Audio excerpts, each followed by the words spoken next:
This is your first look at SolidWorks Plastics. For companies that design plastic parts or injection molds, SolidWorks Plastics software helps users predict and avoid manufacturing defects during the earliest stages of part and mold design, eliminating costly mold rework, improving part quality, and decreasing time to market. Fully embedded inside of SolidWorks with intuitive workflows, SolidWorks Plastics allows you to choose a material from a database containing thousands of the most commonly used plastics. Once you've selected the material, you can then specify various processing parameters, such as injection molding machine size, melt temperature, mold temperature, and injection time. Of course, you can also accept intelligent default values for any of these. The next step is to choose an injection location and run an analysis to determine whether or not your part will fill with melted plastic and if there are going to be any manufacturing defects. Being able to predict and eliminate those defects and avoid costly mold rework is what makes SolidWorks Plastics so valuable. In this particular case, the part does not completely fill. It's what we call a short shot.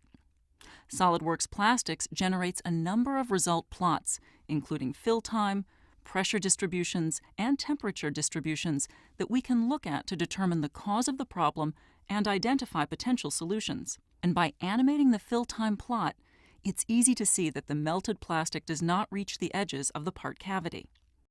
Here, we've determined that the part wall thickness might be too thin, so we're going to increase the wall thickness, run another simulation, and see what happens. Of course, changing the part wall thickness is quick and easy because you can use the same SolidWorks features and functionality that are part of your day-to-day workflows.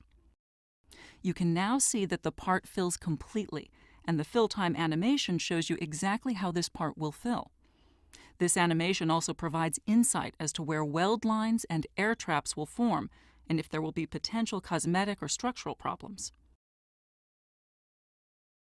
We can now move on to designing and analyzing the family mold layout that will be used to produce this part along with its mating component.